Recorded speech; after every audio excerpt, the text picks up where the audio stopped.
All right, coaches, welcome back to another episode of the New Jersey High School Strength Coaches Podcast. I've got my boy, Paul Collodi, and we've got the Southeast Regional Director, Tobi Jacobi, coming at you. Tobi, you're in Georgia, correct? Yes, sir. I am. I am located in Locust Grove, Georgia, which is just about 40 minutes south of downtown Atlanta.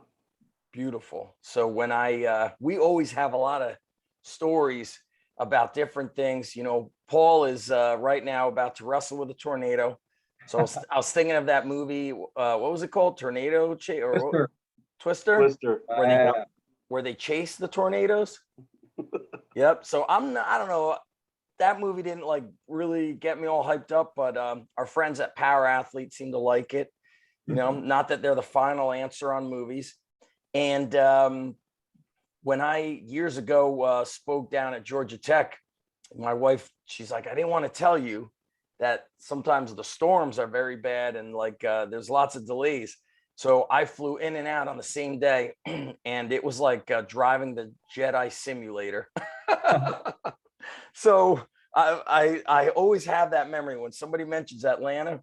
That was a brutal flight, but ironically, I've flown in, I think, around like November, and it was smooth sailing, not 1 ounce of bumps. Awesome. Awesome. Yeah, it can be entertaining, when you can deal with the biggest airport in the world. Yep. You see some very interesting things just walking through and all that. But yeah, it is definitely an experience getting in and out of this place. I bet. Now, where are you from originally? You grew up in Georgia? I'm a military brat. Okay. So I kind of grew up all over the world, but mostly in Georgia. So uh, I lived in Germany, I lived in Pennsylvania, Alabama, um, Germany actually twice. I also lived in Massachusetts and Virginia. So Man, um, Wow. all over. So shocking that you're not a college strength coach, so you could move every other year. No offense, guys. Yeah. actually, I did that for 15 years. Well, let's get into it. Give us a little history because we've seen some, or you've probably seen a lot. You are, Georgia is more dense with colleges. So you've probably seen, especially being a regional director, college coaches transitioning out, especially as the high school sector is becoming a legitimate full-time career. Whereas I think 10 years ago or so, the majority was just something done after school for football. So give us a little history, my man. Yeah, down in Georgia, we're very lucky. I currently work at a private school, and for the most part, private schools employ strength and conditioning positions. They have the sole that is the position, and some of them have staffs. I'm very blessed where I actually have two facilities. I have a girls' weight room and a guys' weight room. My assistant, she runs our girls' program with me overseeing it and kind of leading our department. And it's the bigger private schools have multiple coaches. The public schools, we are actually making some pretty good inroads with them creating strength and conditioning only positions. A big part of that, again, being down south and especially in Georgia, football is king.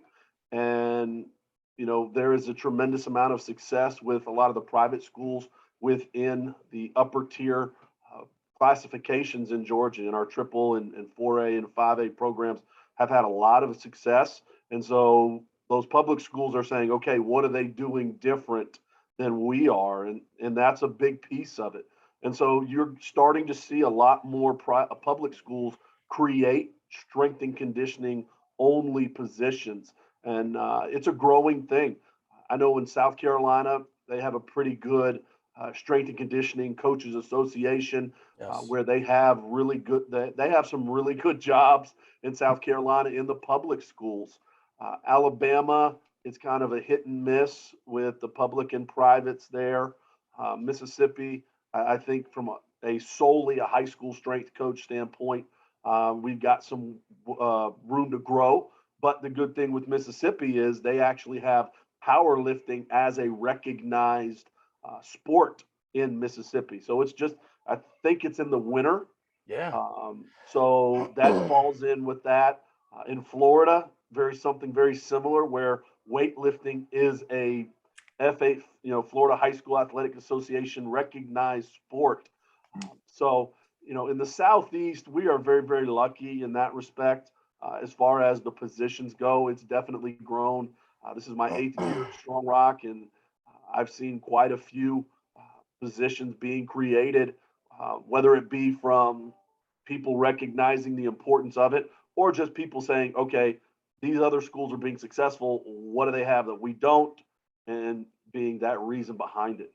Have administrators from other school districts contacted you through NHSSCA, or just, I guess, knowing that you've got, a program that's been established? Have they reached out to you to almost consult about how to create a position? I have. I've been on a couple visits, and honestly, traditionally, it's public schools that I go into to do that. And the number one thing that I always get back from those schools is, oh, well, we don't have the money. And so my my first attack with that very simply is, don't tell me about the money. Tell me the coach that you currently have that is a teacher that we can cultivate into that position. And so that's kind of how I address it. I obviously think of, not so much we can't afford to have a strength coach. I don't understand how you can't not afford to have somebody in that position. And what I do constantly is I will talk about the fact, and I stole this idea from Fred Eves, is I have the most dangerous classroom in the school building. The worst thing that can happen in math class is somebody gets an F. Maybe somebody says something that hurts your feelings. The worst thing that can happen in my classroom is somebody dies. Yeah. And so I'm very lucky where my administration respects and understands that premise and is forward thinking in my hiring, and again forward thinking in allowing me to hire my assistant and running our girls program.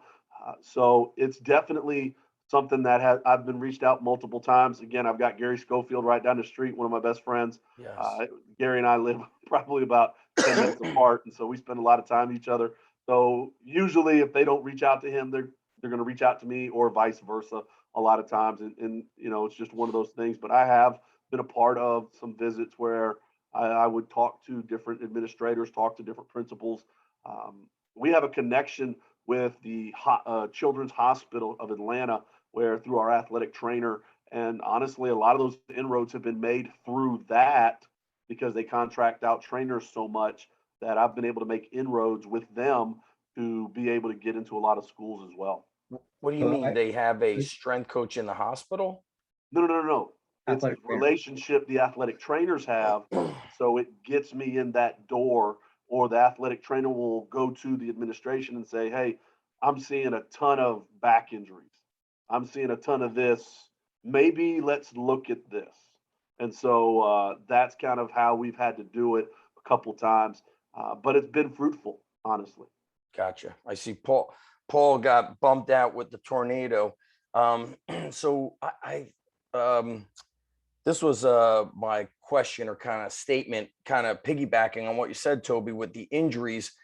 I don't recall what the statistic was, but I know there was a recent high school girl who died. Her basketball coach was running conditioning drills. I don't know if they were down south by you. It was in Georgia. I know exactly what you're referring to. Right. So you said, look, we've got injuries, but if this is done incorrectly with an unqualified individual, it's not like they're going to get sore, tired.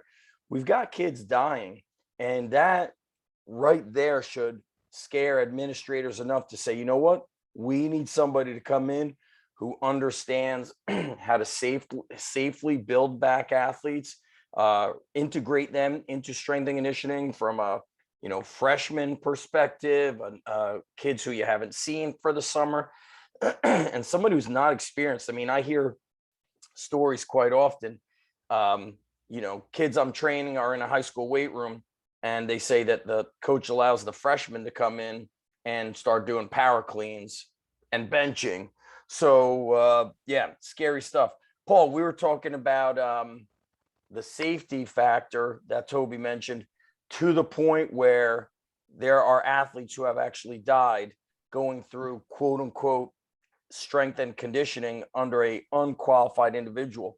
I know you were about to say something, Paul, but then you got kicked off from the tornado. What do you got, buddy? Well, Interesting enough, after our post with the family day today, an athletic trainer who's a friend of mine put on there, hey, can we get our NATA BOC credits for this? And I said, not right now, but we have another category just like the NSCA does. I said, you put it in there. I've never been denied. I think the NATA is starting to recognize that strength coaches kind of know what they're talking about, and that the crossover is getting stronger and stronger. And I know one of the first connections I made being an athletic trainer was with our president of we have a very strong athletic training society in New Jersey, very strong. So Kevin Briles was the president, still is. And I had breakfast with him. We met halfway. It was like an hour drive for each of us. And we talked, and he says, I want to make you on the advisory board for us. Now, that doesn't go a long way as far as just within the athletic trainers, but what we need to do is take that and merge it with our state association. Zach knows the NJSIAA, and really come in strong to them and say, all right, we have athletic trainers in every high school in New Jersey. That's a requirement. We need to have a strength coach in every one as well. Yeah, I was lucky enough that I have a relationship with one of the athletic trainers who's on the Georgia High School Athletic Association medical committee. And so when we were dealing with the whole COVID situation, she would reach out to me and what do you think about this? And these would be the protocols. We would follow this. And actually here in Georgia, we were able to make some recommendations that they ended up going with, which honestly is very surprising a little bit because of the quote unquote good old boys network that we have down here. But it was very positive in that respect that we've been able to make some inroads. And again, knowing the right people, it's all about who you know those things. Yeah. Knowing the right people and being able to get in good conversations with them. And again, show them that, I think everybody deals with the perception of meathead strength coach. I get it. Goatee, bald. You can't see all my tattoos, but that's who I am. I don't run from that. But at the same time, I'm tremendously well educated. I'm tremendously well versed in what I do. There is a process of a reason for every single little thing that is done in our program. And once people start to understand that and view you a little bit differently, I really try and attack it from the means of an educator. It helps break inroads. One thing I do want to mention, Zach, you brought up the death with the tremendously unfortunate incident at Elite Scholars. And it's right up the road from us. We actually play them in basketball a couple times. The scary part about that is they've charged those two coaches that were in charge with second-degree murder. Wow. And that's a different situation than I've ever heard of. And being that I've been coaching over 20 years and around college athletics for 24 years, or actually longer than that now, that's the first time I've ever heard of an incident that being, the process. Now, I don't know what the final verdict will be and things like that. I am definitely not a lawyer in any way, shape, or form, and did not stay at a Holiday Inn Express last night, so I can't comment on those.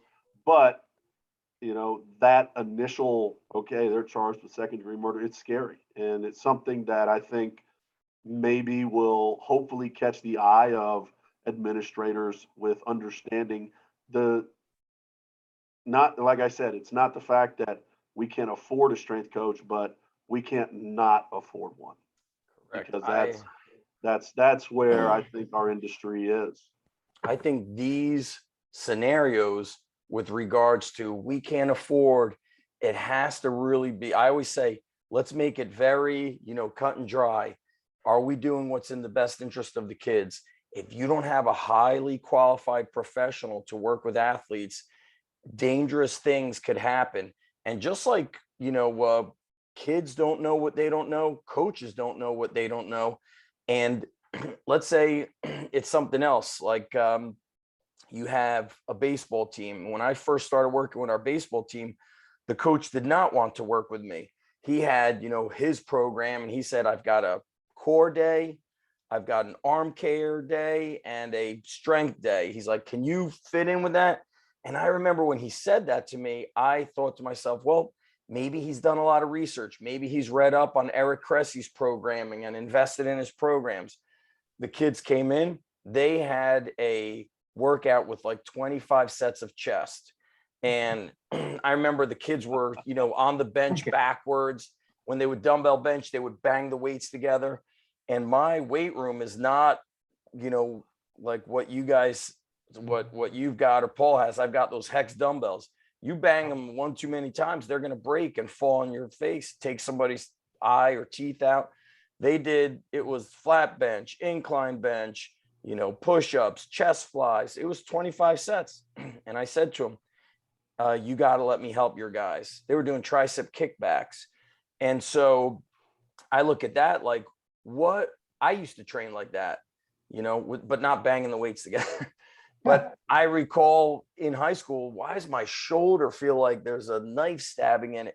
You're going to destroy athletes. You're going to destroy them.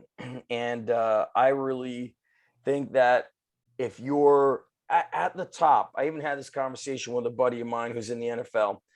I said, you almost, even as strength coaches, we almost need to move into administrative type roles, because the ultimate decision doesn't come from guys like us.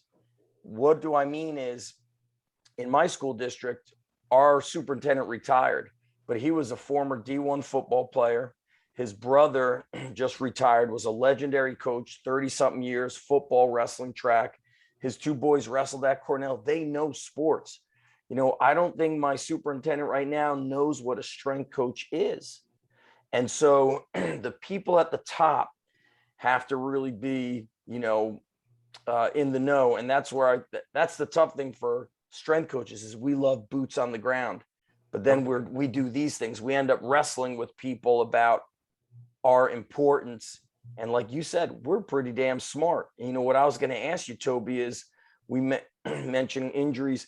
How do you guys organize training? Is it during the day or after school? What's the system like down in Georgia? Is it kind of the same throughout the state, the way it's organized schedule wise? It varies. It does. But I would say the majority of schools have a strength training or athletic performance or strength and conditioning class. And so in my case, I get my kids 5 days a week.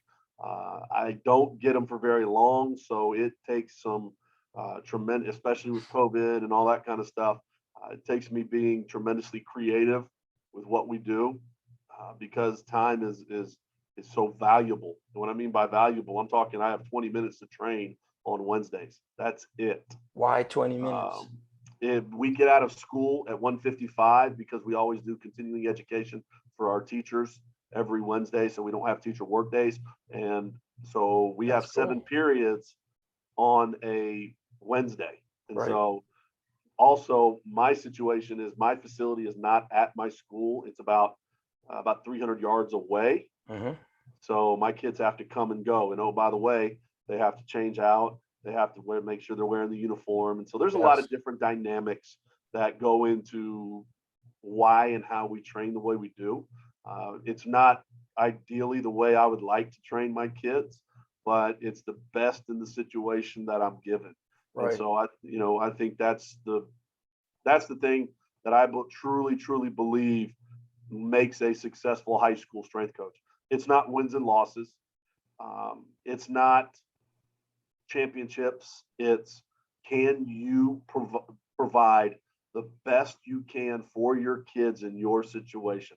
Because every situation is unique in its own dynamic, whether it's talking about scheduling, whether it's talking about facility, whether it's talking about staffing, whether it's talking about the belief and buy-in of your coaches, the belief and buy-in of your school. That's why I really push with our program to be viewed as a part of the educational process. How do you do that for the coaches listening who might be struggling to get the support, aka buy-in, of sport coaches? And then, for example, yesterday we did a podcast and I said, this summer I didn't have a great turnout with the kids. And now the teams that are in the fall want to train. And I always say that's the worst thing to do, because now you're piling work on top of work. And now they're going to be sore. Now they're going to not, they're going to almost dislike the strength and conditioning program. So I'd love to hear how you build that connection with sport coaches, and also if you could break down what your week of training looks like if you have them for 5 days. So try to maybe give people a bird's eye view of what that looks like. Yeah. So my biggest thing is relationships.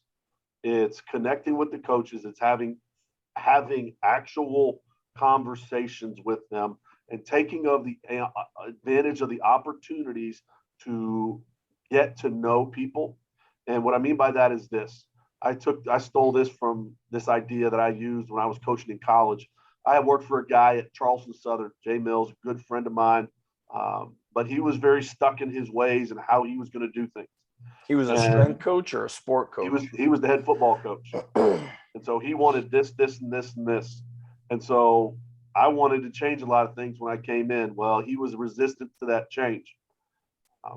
But I also knew he hired me to be who I am.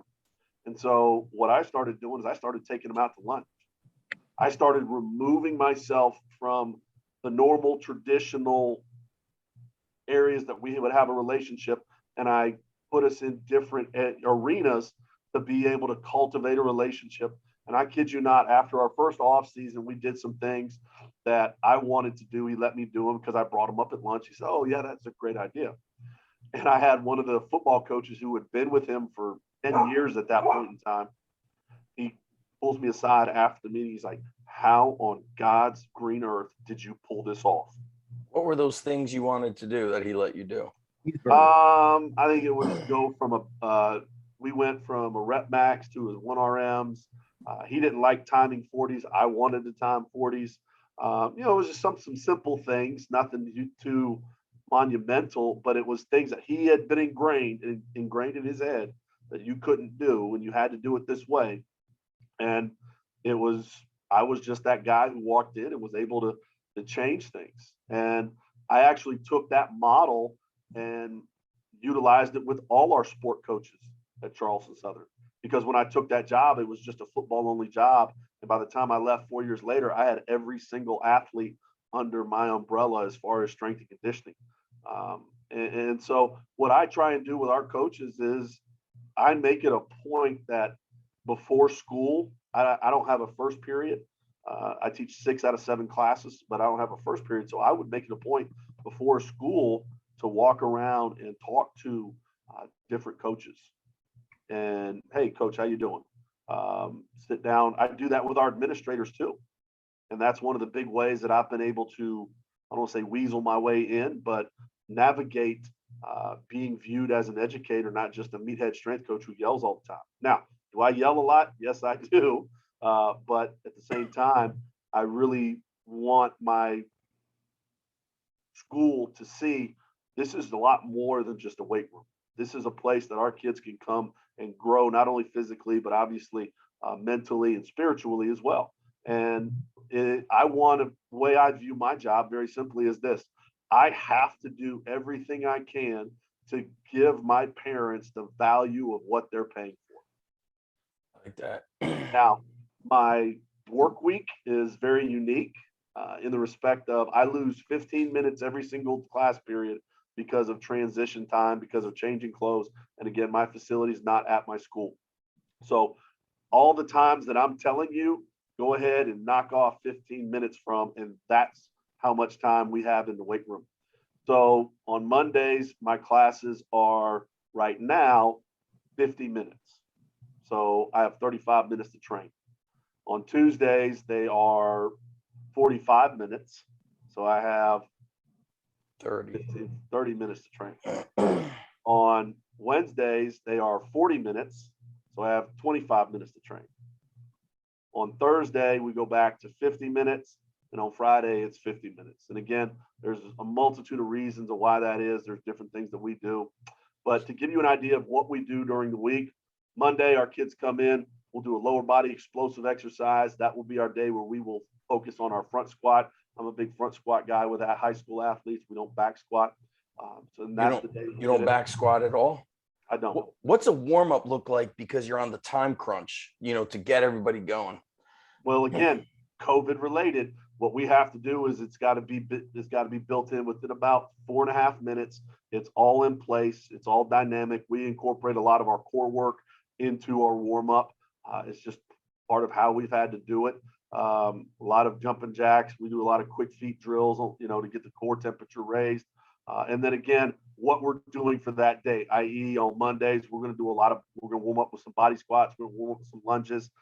Everybody will do a set with the bar, get loose. And then we got to go. There's just not much time to do it because again, you're such a finite window. But Mondays, we're going to come in, we're going to do 3 sets of the lower body explosive exercise. We're going to do 4 sets of front squats. We're going to do 2 sets of single leg exercise. If we have time in class, then I have corrective exercises specific to each kid that's on their sheet, and they'll do them for the rest of the time period. Then we're out of there. So what the kids are, they have like a sheet attached to the squat rack? Yeah, I put the sheets. I understand the tablets and all that and the technology. I love that, but I'm an old school sheet guy. How many kids are in a class about? I have anywhere from 25 to 34. Wow, that's going to be a lot of folders and sheets. Well, go ahead, Paul. What's the training age like for those kids? So do you have, a younger group? Are they just all mixed? Do you have athletes only? Here's the thing, and I have a unique situation. We're a K through 12 school. So I have my kids hypothetically, and actually being the PE department chair, I can dictate some of this. We actually start some of our kids introducing them to the weight room in the 5th grade. Wow. And so we start in the 5th grade. It's only a 9-week block within the regular physical education PE stuff that they do, but it's a 9-week block where we introduce that into their 5th and 6th grade PE classes. So by the time I get a hold of kids, and I teach 2 middle school classes and 4 high school classes. By the time I get my kids in the 7th grade, they've had 18 weeks of training that I know what they've been doing because I'm the one who said, this is what we're going to do. My assistant is able to run that. But then I teach 2 middle school classes. So my 7th and 8th graders, I have them. And actually the way we have it organized is we have strength training 1 and strength training 2. To get into strength training 2, you have to have taken strength training 1. If I have an 8th grader come in and say they want to take strength training 2 and they've never taken strength training 1, they're in strength training 1. And luckily, because again, that whole educator piece, my guidance counselor understands the importance of them being in that class, regardless of where they are physically and things along those lines. But we express and talk about how important it is to be vertically aligned with what we're doing. So by the time I get my kids in 9th grade, their training age can actually be pretty decent, and technically they should be pretty proficient. This is actually the group that graduates this year is actually the first group that I had that I took over in the 7th grade. My first couple of years, I just did high school. I did boys and girls. And then after a while, I saw what was being done in the weight room and I said, I got to change it. And so this is my first group of kids, and all the kids that I had since the 7th grade are in our upper tier training programs. And it's the first time we've ever had that. All my seniors are in our upper levels of training. And so now, are they monsters and beasts? No, but pound for pound, they are tremendously strong. They have minimal physical deficiencies, and they're solid athletes for what we do at our place.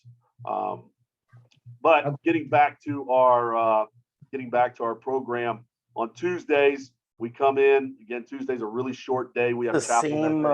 Toby, by the way, are these the same kids Monday through Friday or every? Yes. Okay. Monday through Friday, same kids. Nice. So Tuesday, what we'll do is it's a short day. We have chapel. We come in. We'll do two sets of an overhead exercise, depending on what it is. Then we'll come in and we'll do 5 sets of pause bench. I'm a big pause bench guy. That's part of my powerlifting background. Also, I've seen a significant decrease in our shoulder injuries from doing a lot of pause benching. Nice. It hurts our bench numbers. Right. But I could care less about our bench numbers. I want to see our bench progress and our upper body strength progress in a safe manner. Wednesdays, we come in. Now again, one thing I do a lot of supersetting, so my kids are moving the whole time. Density of training is a must for us. But on Wednesdays, we come in, we have 5 sets of power clean, and they're out the door because, again, it's such a short time frame that they're in the weight room. You And clean from the floor, from blocks, from the hang? When on Wednesdays, we clean from the floor. I Nice. do. I like the power clean. It's just something I've always enjoyed. And I like the overall benefits that you can reap from it. And again, with all the minimal amount of time I have to get the biggest bang for my buck. Yeah. I have to get everything I can because guess what? I don't have an hour and a half to train my kids. I got 20 minutes on Wednesday. Good luck. Thursdays, what we'll do is we come in and we actually do an upper and lower body accessory exercise. So we'll come in after our warm up, we'll do 3 sets of a lower body accessory exercise, and then we'll do 4 sets of an upper body accessory exercise. Again, we'll have supersets that go along with them. What's an example? Let me go back real quick. What was like your overhead lift? What was the recent overhead lift you guys did? We do. It varies. And why I say that it varies very simply is this. I don't believe in making a baseball, basketball, softball, volleyball, football program. My kids, it doesn't work. The reason being is all my kids are multi-sport athletes. All my kids deal with that kind of stuff. So we actually have sport classifications. So I'm a military brat, like I mentioned earlier. So I have the artillery, I have the cavalry, I have the infantry. And so basically my artillery kids, those are the kids that traditionally don't like lifting weights. Those are my more endurance capacity kids. Those are the kids who are going to have minimal loading in competition. And they're going to be my implement driven sport kids. So my pitchers with baseball and softball, my golfers, my tennis kids, my cross country kids, my shooting team. We do have a shooting team. My equestrian team. We have an equestrian team. Those kind of kids are going to be in that program. So when I say overhead lift, for them, it just may be a medicine ball slam. That may be it. Yeah. But for my infantry kids, which is my collision sports, my football, my lacrosse, my wrestling, my throwers on a track team, that could be a dumbbell snatch. That could be a hang snatch. It all depends on where they are, because not only do we classify sports, but in the high school, we have 4 different levels of training that is based off of, I'm working on developing probably about 12 different KPIs. Right now we have 8. I'm working on actually going even more in depth on this because I really want to hone in on some things, but we have 8 different things that we look at that dictates what program you're in. So you walk in our weight room and you could see possibly any one of 12 different programs going on at one time. And again, it's a lot of work on my end, but I think, again, like I talked about, that's the value that parents are putting into our school and the value that I believe I should be giving to them. And so there's a lot of, I don't use this term, I use a different term, and Paul will know this one for sure, differentiation within our program, a tremendous amount. You use that term with, I use that term with our academic dean one time, and it blew her mind that I knew that term, first off. And then it blew her mind that I was actually properly implementing it. So we have a unique program, but my biggest goal and focus with our kids from a program standpoint is to give them exactly what they need when they need it, from a training stimulus standpoint. And, we've been able to pull that off pretty successfully.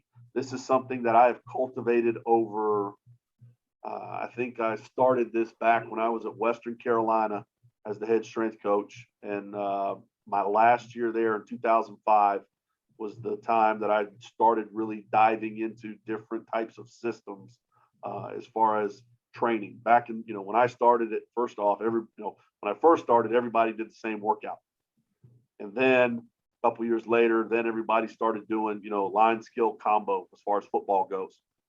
And as time's gone on and things have changed, now you're starting to really, I started to really focus on trying to meet the needs of the athletes that I had at the time, not trying to take the athletes that I had and put them into a program that may not fit them. I'll never forget, University of Texas won the national championship, and I had our defensive coordinator come to me and say, well, Texas won the national title, so why don't we do Texas's workout?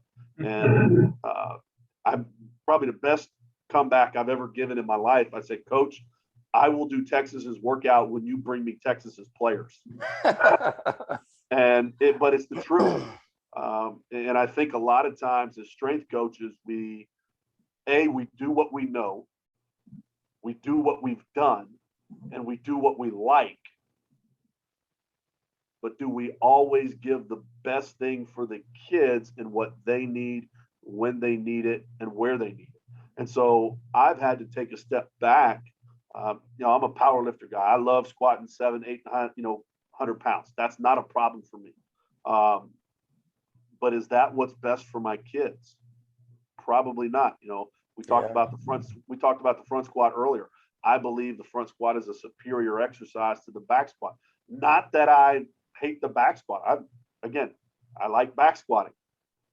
But when I look at who I'm dealing with, as far as an adolescent spine, I know what I saw when I was leaving the collegiate level and a significant increase in lower lumbar spine injury. I'm not talking, oh, my back is sore. I'm talking doctors have to get involved.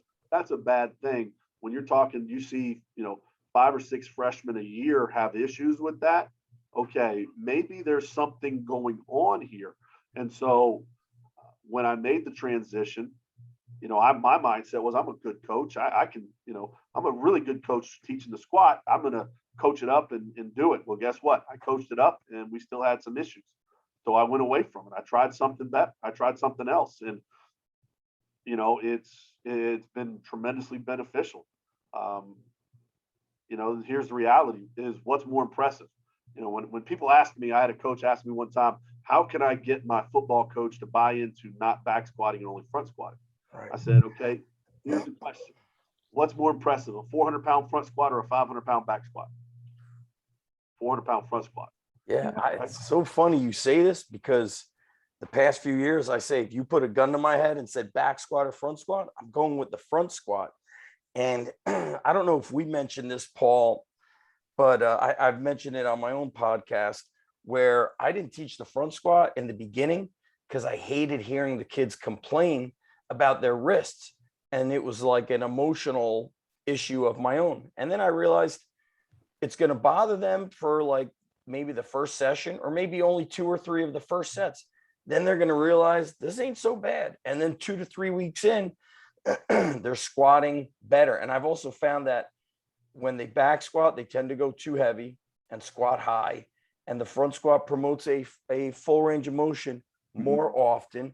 And I love what you're saying, Toby, about just we don't want to get a bad rap where a kid could go home and say, maybe they could say, my back is sore. Then mom and dad ask questions and kind of push. And then the kids start saying, actually, my back is hurt. Then they go to the emergency room. They really take it to a whole nother level. And then, and that's, I said it earlier, kids don't know what they don't know. And so being sore, they might think I quote unquote blew out my back. These are things that coaches need to keep in the front of their mind. And I'm harping on it because, this is a podcast centered on high school strength coaches.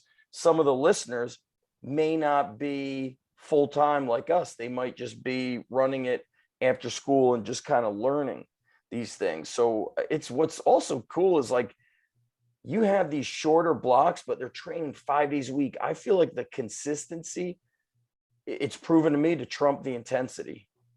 No doubt. And, the thing that we do is funny. We talked about our sheets. When I give the kid a sheet, I have an off season, an in season, and a game day modification for every single day. Nice. And so it allows for us to be very flexible with what we do in our training. I'll give you a great example. During the spring down here, it rains nonstop. So I remember one week we had rainouts all for almost 2 straight weeks of all our outdoor events. Well, guess what? We trained through it, not a problem. What happens the next week when you have 5 games in 5 days? You can't take a week off. Well, guess what? We were able to address that because literally I told all my kids, all right, guys, hey, we're game daying it every day. No problem. Our kids were able to train, and consistency is the key. There's no doubt to the success of the program. And it's allowed for us to constantly train all year round in a manner that is going to elicit positive response. You don't have to lift heavy all the time. Mhm. You just Especially have at to this train. age. Yeah, Yeah. you just have to train. I'd Just love train. to. I'd love to see a sample of your this sheet with Yeah. the three Yeah, I'll tiers send it on to it, you. essentially. I'll Paul, send it to you. what's the Friday look like? And then I'm hogging the questions, Paul. No, I'll let but hey, Paul listen, go next. before he goes to Friday, when you're talking about the front squat, it's the wrist, but for the younger kids, it's actually for them learning how to balance it on their shoulders. That's the biggest part. So we'll go from those thumbs up Frankensteins. So I'll let them use the straps just so they know how to keep their elbows up, so it doesn't get that roll, and they'll do that. Once they figure that out and they keep those elbows up, 2 fingers, 3 fingers for them, it hurts for a day or two, but after that, elbows up is a big thing It's for easy. me. We Yeah. work through that. And here's the funniest thing. Our football coach a couple of years ago said, it doesn't matter to me as long as they're filling up their pants. You know what I mean? Well, it doesn't matter if it's back squat, front squat, I split. love that. If we're putting the right load and hypertrophy on them, and I'm not saying putting small pants on a medium guy. I'm saying putting a medium. They're filling their pants and they look like athletes. Yes. And at the end of the day, it doesn't matter. And if they're filling their pants and they can play more because they're healthy and their back doesn't hurt, why not? That's why I say it. Well, I love it. I'm lucky in the respect, again, spending 15 years in college. One of my kids is Julian Edelman. I'm sure you probably know the name. And Jules, I coached Jules at Kent State, and we were talking one time, and he says, Coach, the league's a little different. He says, I don't know how well you do in it. I was like, it's all right, buddy. I won't go there. But he made the comment to me, and I've heard it multiple times, but he said, availability is more important than ability. Yeah. And that's true. And it doesn't matter at what level. I was so lucky as a graduate assistant to be at the University of North Carolina, Chapel Hill. And during the time I was there, a guy by the name of Brian Simmons, who's a first round pick, played for the Cincinnati Bengals for a long time, was actually on injured reserve that year. And so he was back training. And I will never forget, it was around the combine time. And we had 4 guys drafted off that team, and we had some players now. We were loaded. And the next year was even better. We had the sixth and the second pick in the draft on the same D line that year. Ridiculous. Julius Peppers, first ballot Hall of Famer, that kind of guy. Well, Brian and I were talking, and I said, Brian, first rounder, went to the combine. I said, what did you do when you went to the combine? We were talking about 225 reps.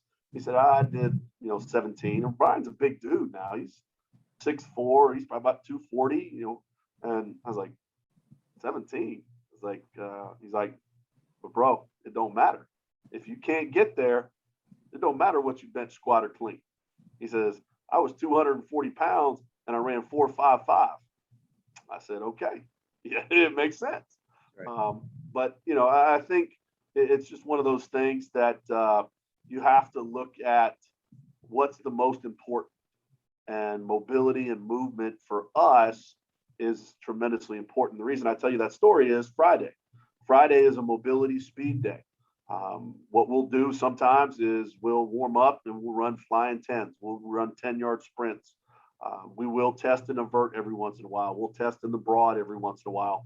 Honestly, a lot of it's dictated on weather, if I can get outside, because the one good thing about my location is I'm right at our football field and our track. So I'm able to do that kind of stuff. And so that's what I use Fridays for, on top of the fact sometimes on Fridays, I just don't have time because of our schedule on Fridays, whether it's a half day or a grandparents' day or something else. My first year, my mindset was I'm going to lift Monday, Tuesday, Thursday, Friday, all year round. And my first semester, I realized if I had 16 Fridays to train, we trained 9 of them because it was just different schedules. And so I learned early on a Friday into high school, that's a roll of the dice. Yeah. And so, I just had to make that change after my first year. And so we lift Monday through Thursday. That way I can get everything in. It works out well for like this week. we are having, we're actually having our first in-service day on Friday. So I get all my training in as far as lifting goes. It's not a bad thing. Then obviously next week we have Labor Day. So we have Tuesday through Friday, and I'll still be able to get all my lifting in. The good thing about my situation is, even though I have a small amount of time, I have open hours in the morning before school where we can get, I let the kids come in and get all the accessory work that they want. And so I program in all the accessory work. Now I have maybe 10, 15 kids that come in and do the extra stuff, and that's okay. I'm not going to, mandate it.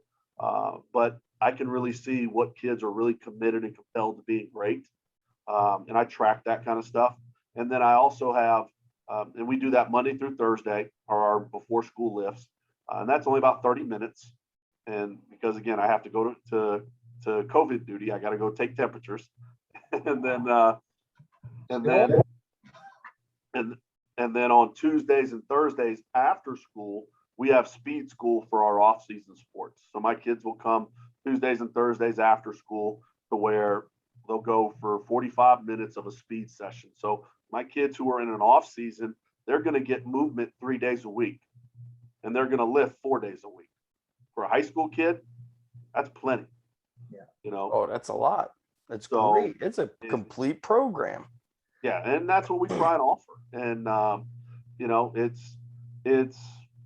we try and do the best that we can with what we got. So I am truly blessed.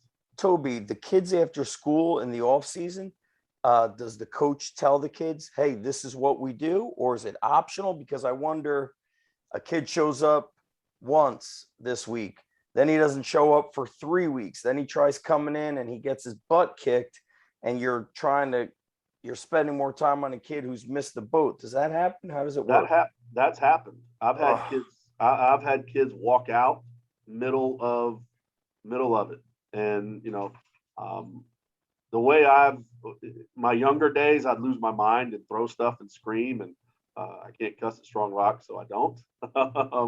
But I've also learned that you've got to figure a way how to, I don't want to say almost manipulate them a little bit to get them to believe in what you're doing. So I utilize a lot of social media stuff.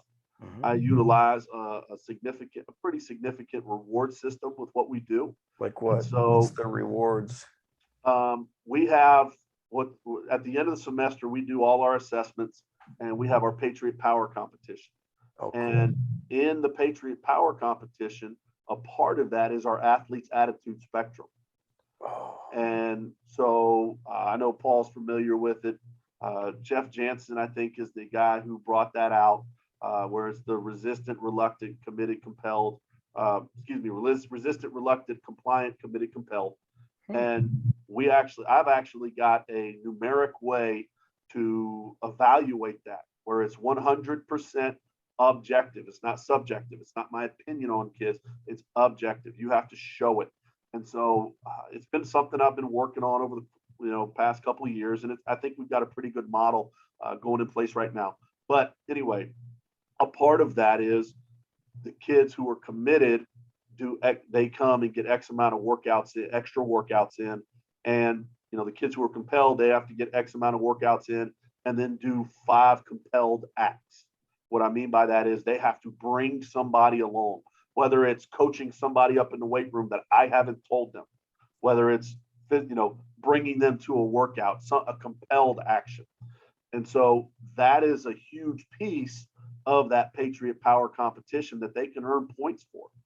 And so the kids know that. And so I've got probably my best turnout overall this year because I've added that very small piece into that. And it's important because it hurts kids' feelings sometimes when they see those athletes' attitudes. Because what I do at the end of the year, I actually send home to mom and dad a athlete profile that has all their testing results. It has their athletes' attitudes a part of it, and it actually tracks it. So great example, my kids who've been with me from the 7th grade, it tracks them. I don't do a lot of the assessments in the 7th grade just because they're 7th graders and then you just get stronger, more than likely. But we'll start in that 8th grade time. I have all their testing results from the spring semester of their 8th grade year all the way up until their senior year. And so I'll send that home. And when I send those home, you know, I'll get, you know, one email that just says thanks. I'll get another email from a parent, a couple of other emails from parents. Wow, this is so amazing. We really appreciate you. We love you, yada, yada, yada. And then I'll get those other emails, be like, Coach, my son doesn't understand why he got this. And it's always the athlete's attitude.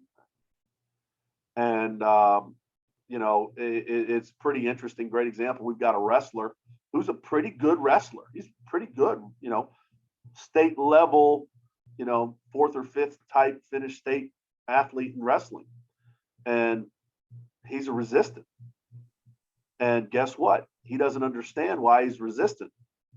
And it's very simple. It's because he doesn't dress out right. He doesn't wear the right things, so on and so forth. It has nothing to do with how great of a wrestler he is. But guess what happens? And I've seen it firsthand when he gets to that state level. When he gets to those guys who knows how to wrestle, he has no recourse for them. And that resistant, reluctant stuff starts to come out. Yep. And it's doing those little things. You know, I harp on my kids all the time about the little things. And you know, that is, I'm a firm believer in the little things.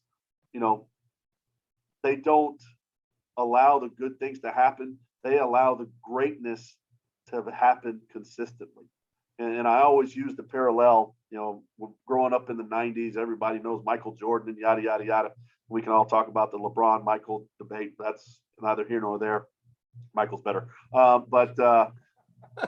You know, I use the analogy. How many times have you turned Sports Center on and, oh, this guy goes for 50 points and then he goes back to averaging 10 a game?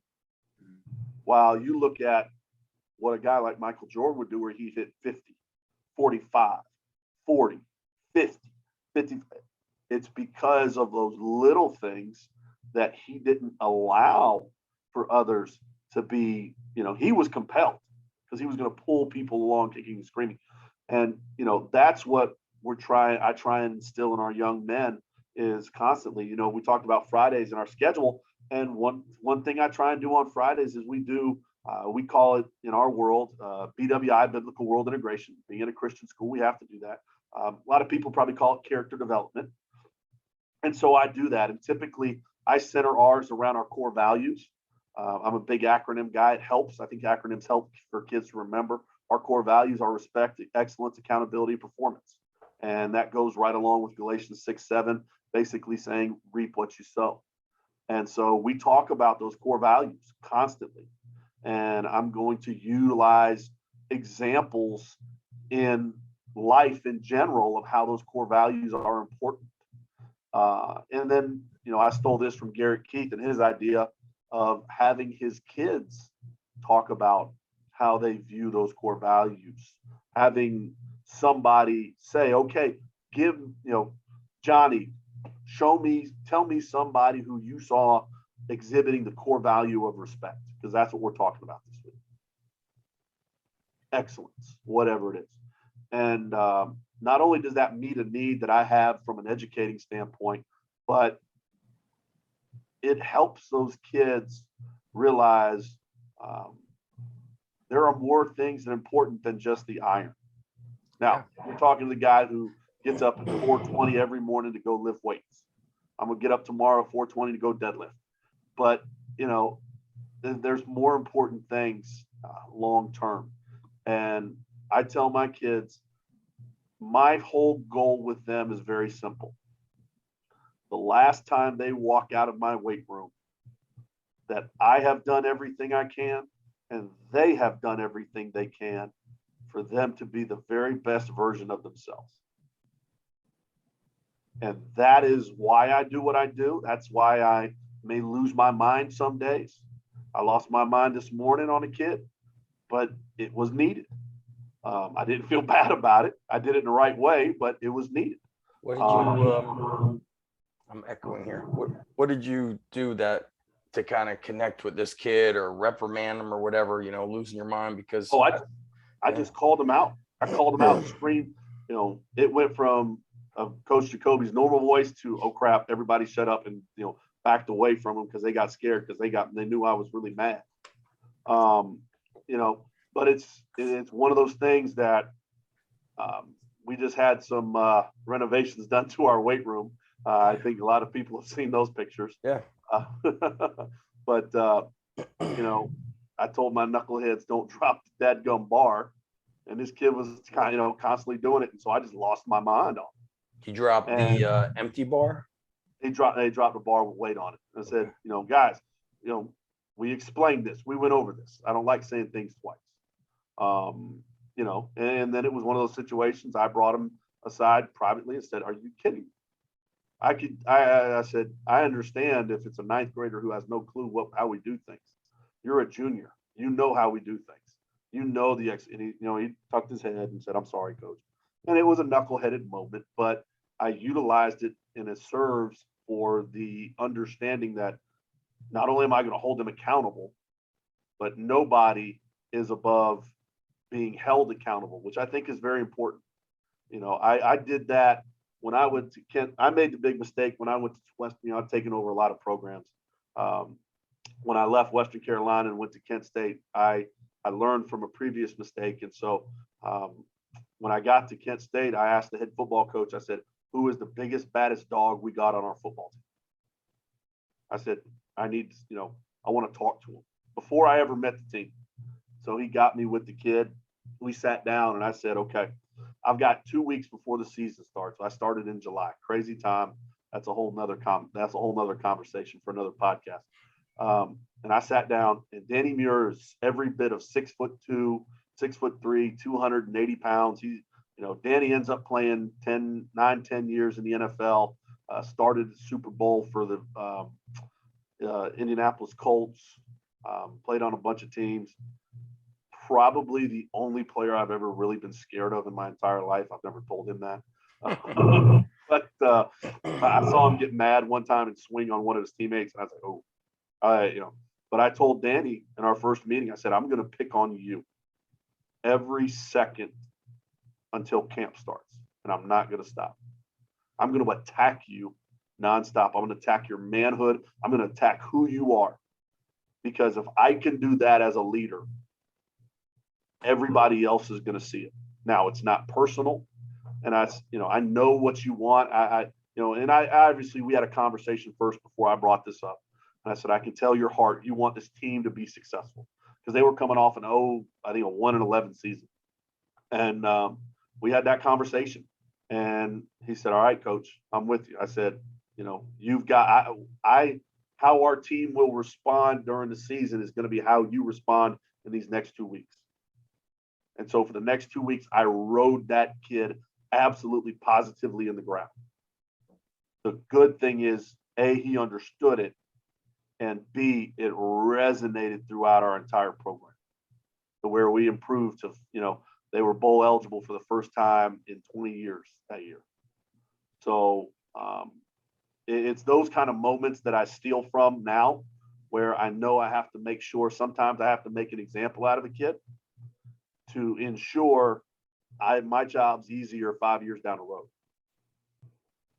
And I think as coaches, you have to be savvy enough to understand those moments, but then also say, okay, after I do that, come here, let's have a conversation. Right.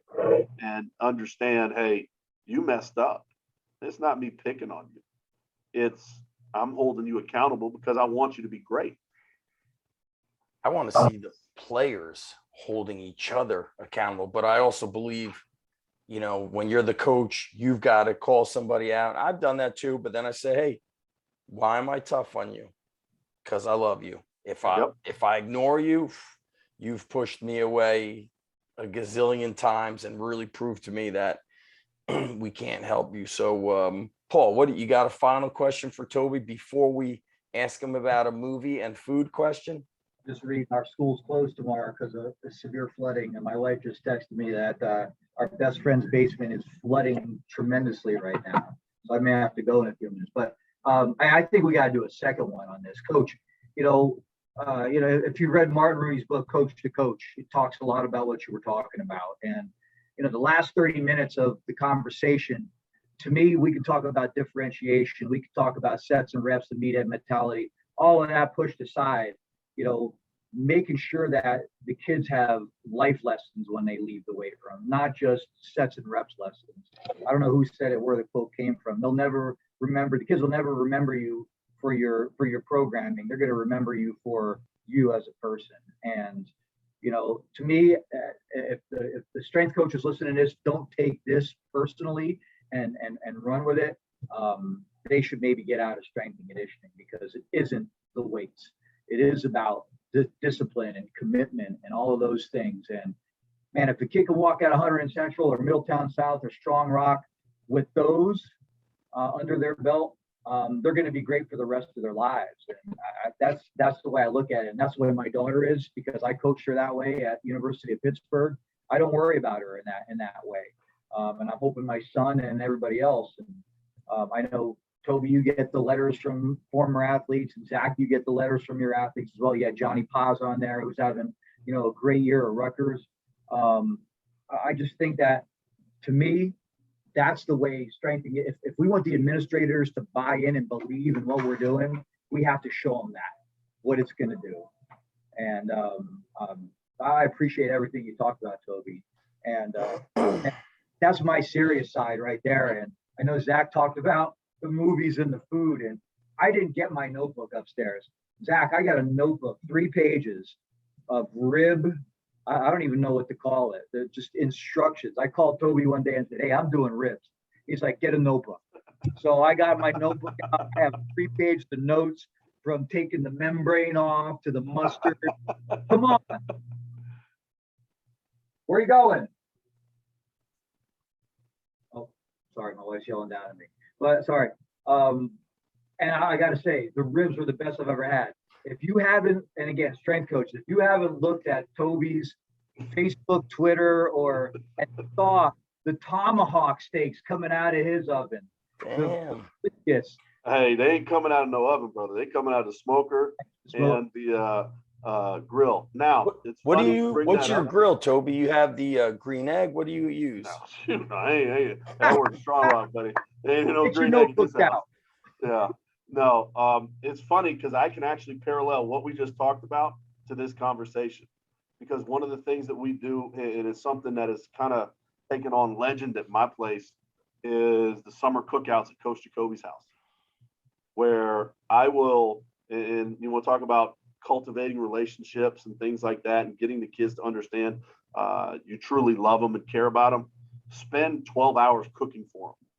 And they know you spent 12 hours cooking for them, because they'll walk in and they see me running around my house, pulling out ribs, pulling out tomahawk steaks, pulling out all this stuff.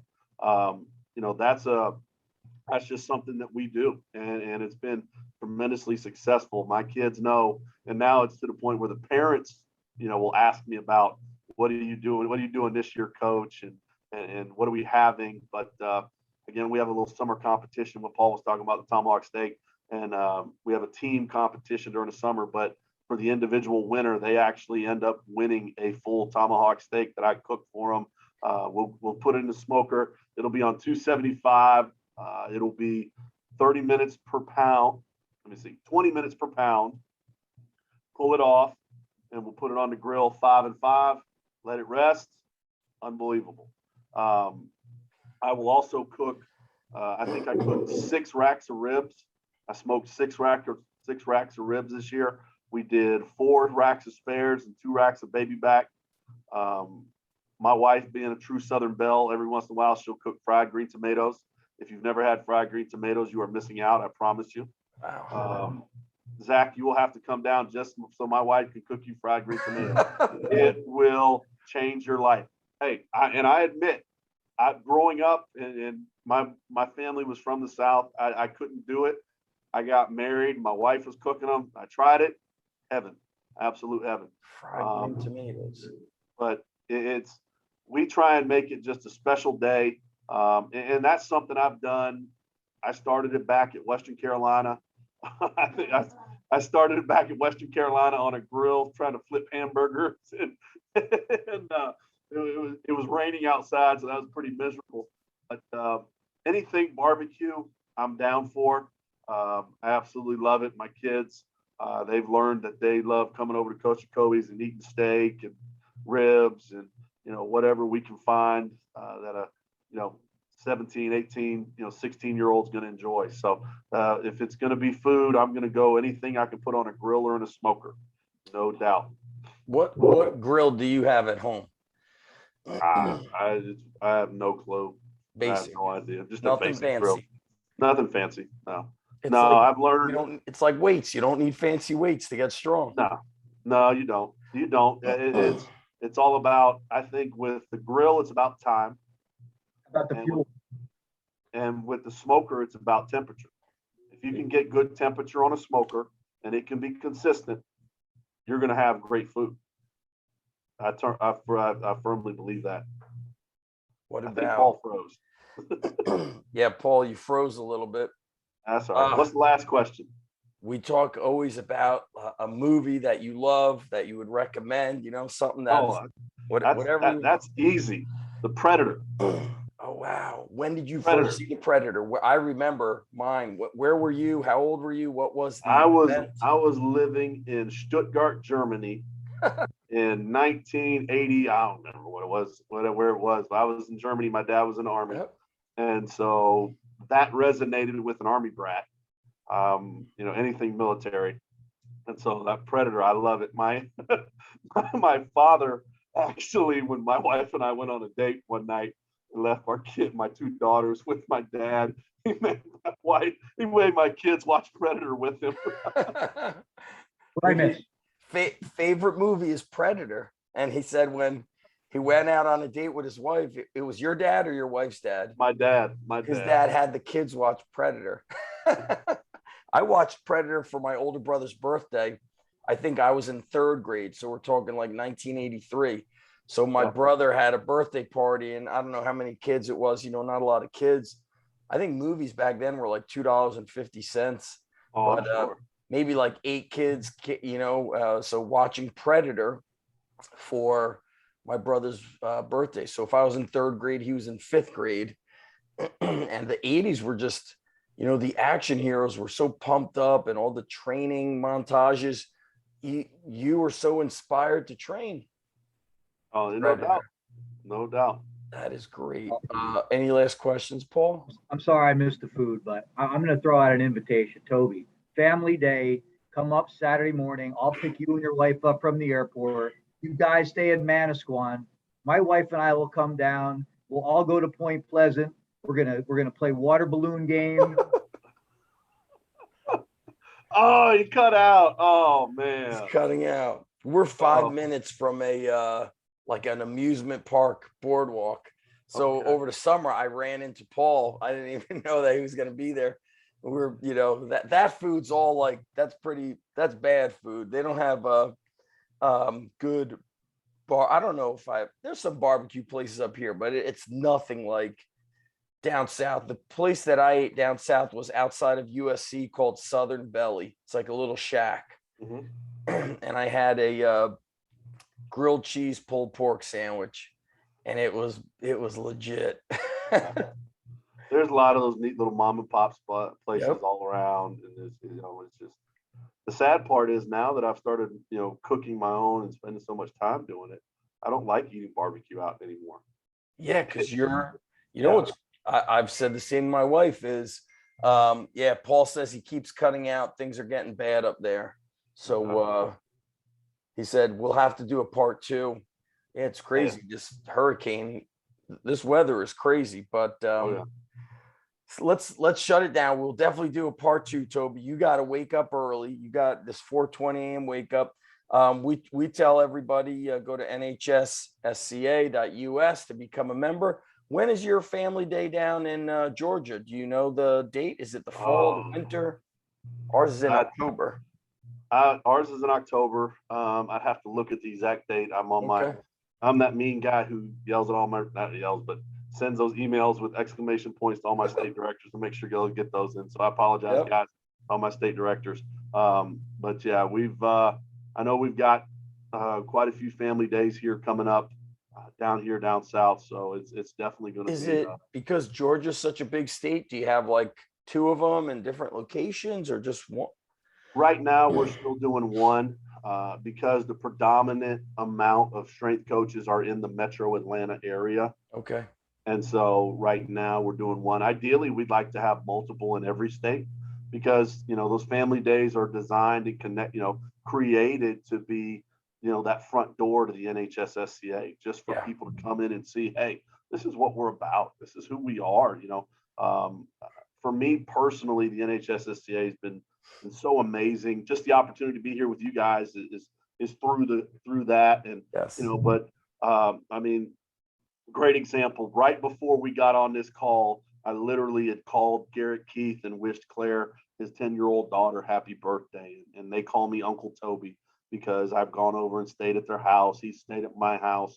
My wife knows Garrett by his first name. He knows her. That hashtag family goes so much further and beyond what those letters mean. It's not even funny. Yes. It's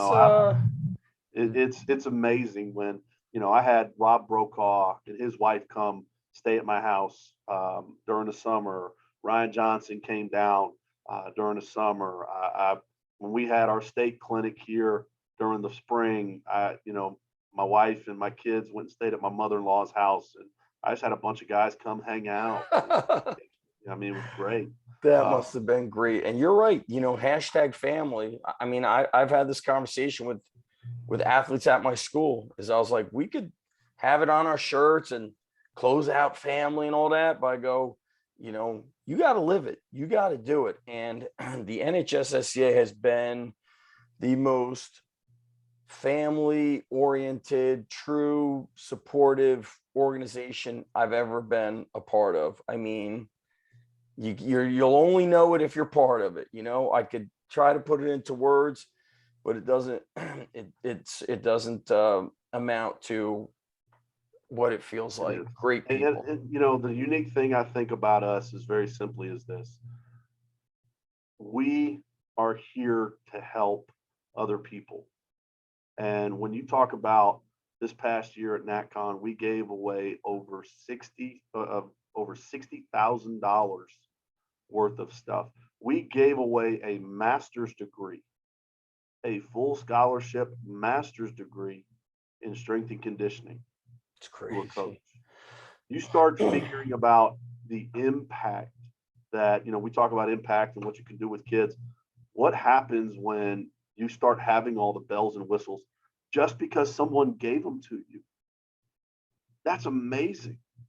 There's no other organization that truly values their members like the NHSSCA. And that's why I do so many things with it. I'm so ingrained with it.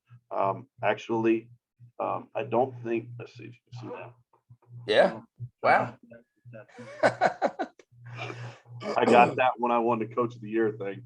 I sent it to Kevin Vanderbush and Gary Schofield. I think they blew their mind first off. But obviously I'm all in if I'm going to do something like that. But I really hope anybody listening to this, come check out a family day, see what it's about, meet the people, and really. I hope and pray that end up seeing what I see and what I've known for years now and what I've been able to experience.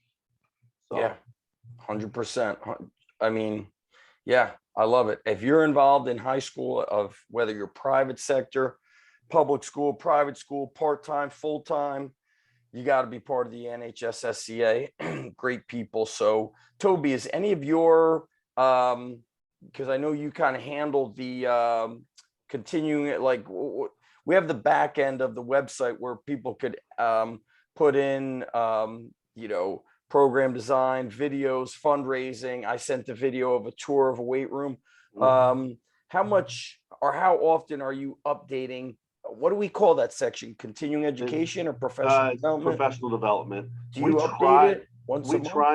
We try and get something out once every 2 weeks, nice. Whether it be a presentation or something along those lines. I think a lot of times it's finding we're still working within the parameters of our current website and things like that. Like the video, it was too hard to, we don't actually house our videos on our website. So I'm working through that process. Yeah. We use a third party with that. And so, but yeah, we try and update that consistently. If anybody's interested in contributing to that, please reach out to me. My email is on our website under the leadership tab. You can hit me up on social media. I'm on Twitter, Instagram, I'm on Facebook, all that kind of stuff. So, if anybody's interested, please feel free to let me know. Nice. You're the man. This has been awesome. For everybody listening, go to nhssca.us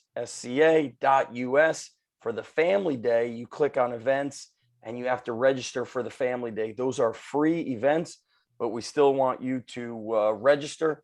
And of course, as a member, there's different levels of membership. So if you're a college student, there's a different rate for college students.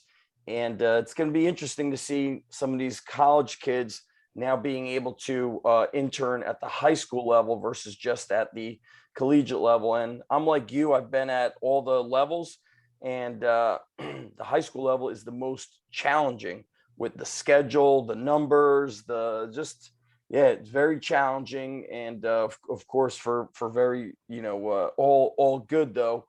But it's been great. You want to be challenged as a coach. So for everybody out there, if you're watching this on YouTube, please drop a comment or question, share it with friends, and we're anywhere you could listen to podcasts. So that's all we got. And Tobi, just hang tight. I'm going to stop the recording. Paul, we're just shutting it down, and I'm just going to stop the recording, and we're going to say goodbye to each other. Tobi, thanks again, my bro.